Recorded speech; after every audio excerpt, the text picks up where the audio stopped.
Another day, another page. Welcome to Wen's Pages Vlog. Hello, pagers! Samahan niyo muna ako na mag-work bago ang ating Intramuros night tour for later.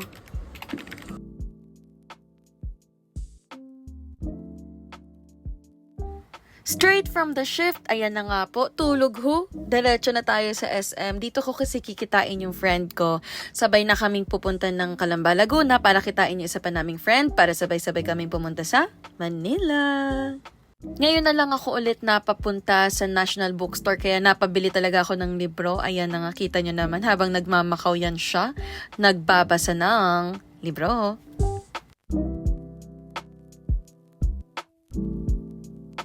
Guys, nasundo na ako ni Sinabi mo kanina na wag ako magbabadali. Sabi ko, go lang. Kasi nag-ano ko ng bangs ko. Nag-cut ka ba? Kaya pala sabi ko, parang may iba sa'yo. Nag-bangs na Kasi ako. ko yung City Hunter.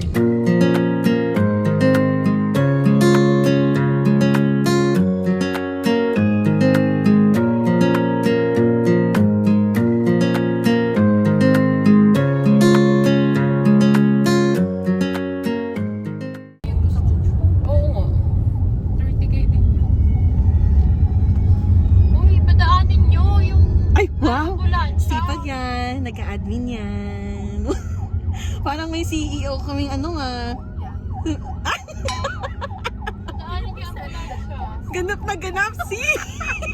Eto na nga at sabay-sabay na kami papunta ng Intramuros para sa aming scheduled Intramuros night tour. Nag-book kami guys through Wonder Manila. Check nyo na lang yung Facebook page nila at doon nakalagay yung schedule nila ng kanilang Intramuros night tour. Hindi ko talaga alam na meron palang ganito, kaya thank you sa mga friends ko na ito at nalaman ko na meron pala. We paid 800 pesos each for this tour package guys, and I really would suggest na try nyo siya, lalo na at paggabi yung activity na to, especially if you love stories because this one tackles about the dark side of Intramuros. Oh, pak! Dumating kaming fresh dito sa Intramuros. And syempre, ayan na nga, ang mga titas of Lipa and Laguna ay naghahanap ng CR. Di namin nakita yan sa isang restaurant, kaya dito kami sa loob mismo ng Intramuros nag-CR kahit wala pa yung aming tour guide. At dito nga ay naglalakad na kami from Intramuros to harap ng San Agustin Church, which is our meet-up place. If you plan to bring your own car, I suggest guys na doon na kayo sa Intramuros mag-park para mas convenient for you because Intramuros is the last place of the itinerary. Of course, ang mga titas of Laguna at Lipa ay dumiretso sa coffee shop para sa kanilang mga coffee at habang yan siya naman ay ganda-gandahan lamang nakaupo while waiting for the tour guide. 1607. Make it up to Metro Manila. It is the oldest standing stone church and all of gift shops and other cafes and institutos for For this tour, hindi lang nila ina-explain ang history ng place, but they also share stories of the people who lived in this place. Which for me is interesting and exciting kasi sobrang hilig ko talaga sa mga stories as in. and about that you will find across the country, even if it was built recently. It's basically a really good museum. Okay, so the year is 1621. The monument was finished. Tubig kasi ako ng tubig. Ayan na nga yung ulan. Ito na. Diyos ko po. Ihi pa ako. Grabe. Grabe ang tour na ito. Ang lakas ng ulan guys. Tigil kami sa tour namin. Super lakas talaga. Saan daw ay gumamit ng payong ko. Malusong kami ngayon sa baha. Hindi man bamba. Konti lang. Sakto lang. Sana nag-rain boots ako. Pero okay lang.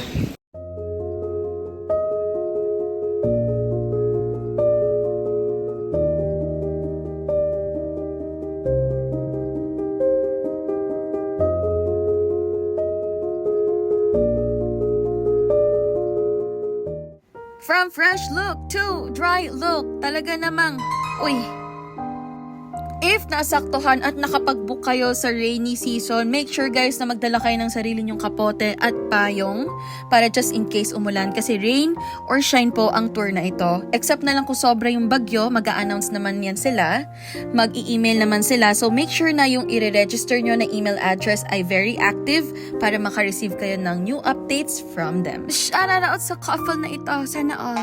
Ako lang ba yung sobrang drawn sa historical places at talagang sobrang nare-relax ako. Just strolling at night makes me happy. Uy, ang ganda ng lighting.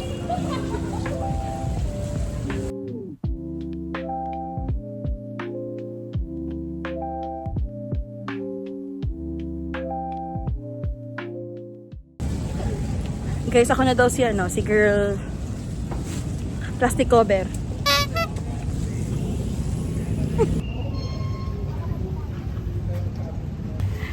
Papasok na kami guys. Closed, kita mo yan, back close. Pero papasok kami.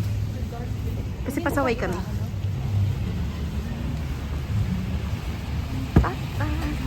Wow, ang ganda ng aura ko kanina. Wala.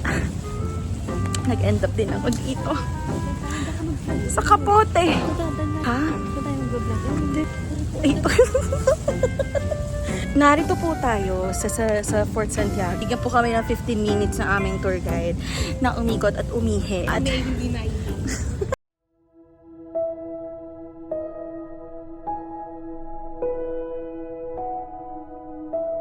I've been inside Intramuros ng umaga pero ibang-iba talaga ang vibes guys kapag kagabi.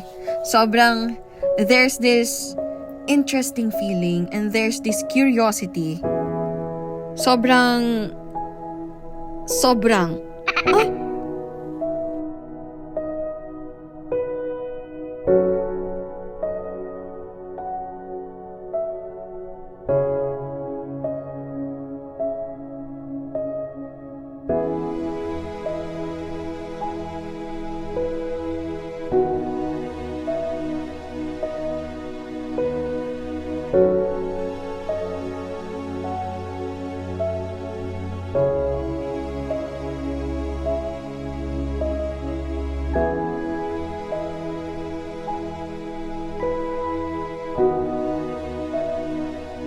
buti na lang. Mukhang effective ang aking 24-hour spray sa mukha.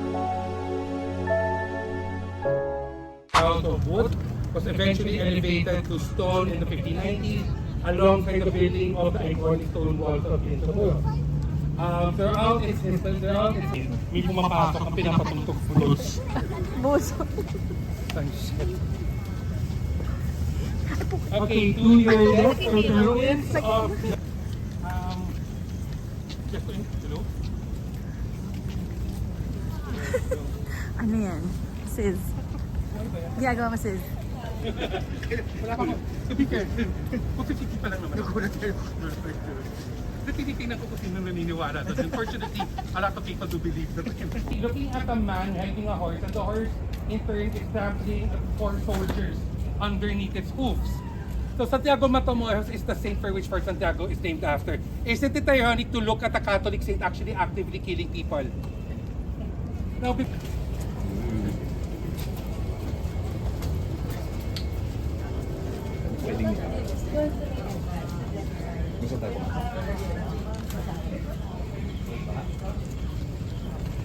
you're very attuned to the spirits, you can actually physically see them. But that's basically how Filipinos describe that, having a fully open third eye. Lilibet, right? Yeah. Or yes, no. In Philippine, I guess in Philippine mythology, orbs are the most common ghost pics you're going to take. It's even that I talked to where they heard the scream. Some of them pointed out near the tree, near the bathroom within Fort Santiago, which is if you need a bathroom, there's one there. As sa labas And talaga. the second one is from the dungeon Hindi itself. na, okay na to. Inulan man kami pero masaya pa rin kasi hindi lang naman ako ang nabasa kundi kaming lahat. Char! Unfortunately dito guys, dahil sa bagyo temporarily closed ang dungeon kaya hindi kami nakapasok sa loob.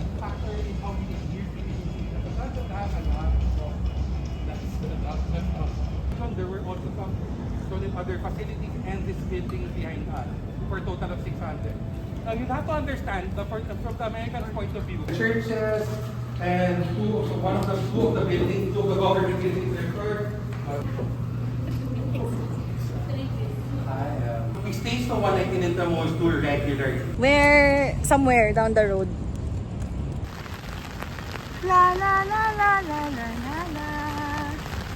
Jowa. Handago.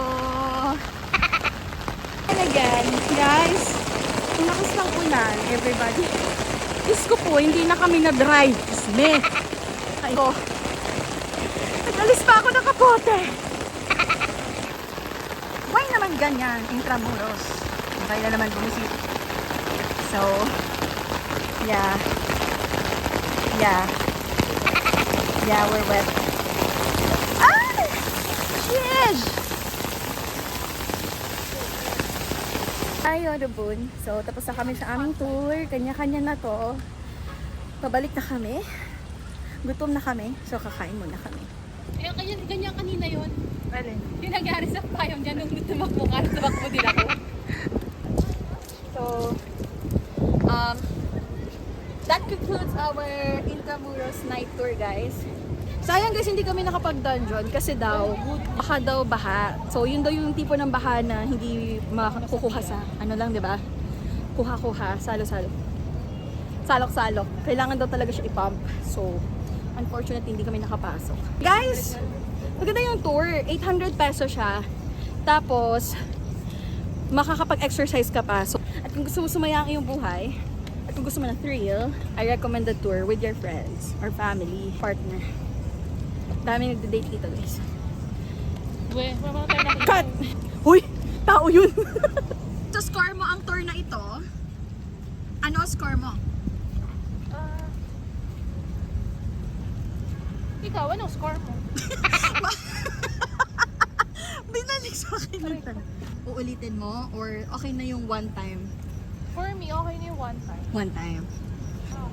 Uulitin mo or okay na yung one time? Maulitin ko pag yung May dungeon na? Halloween. Tsaka may dungeon. And Yes. gusto ko yung may nakikita ka talaga, like, may third eye ka or wala, makikita mo yung ghost. Yun. Tapos ano? Yung mga active spirit. Active. Yung Wait. namamato ng kung ano-ano. Pero in fairness guys, maganda dito pag gabi. Yun nga lang, hindi siya available sa regular tours, no? Talagang exclusive for Intramuros night tour lang siya. So, I suggest i-avail nyo na to guys. It's been raining in Manila, hindi ka ba nilalamig? Okay.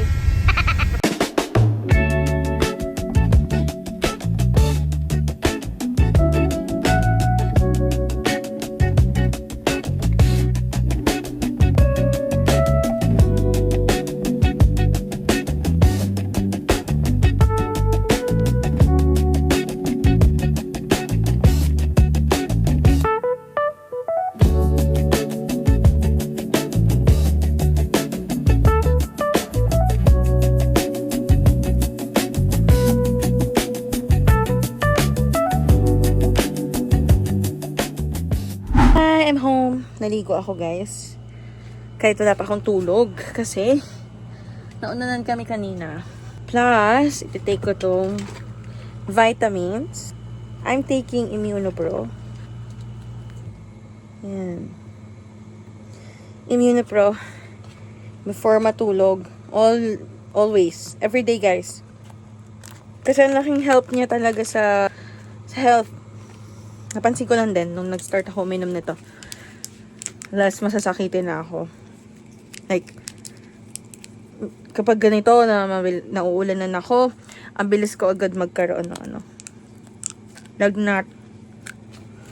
Pero ever since, nag-immunopro ako, hindi na masyado.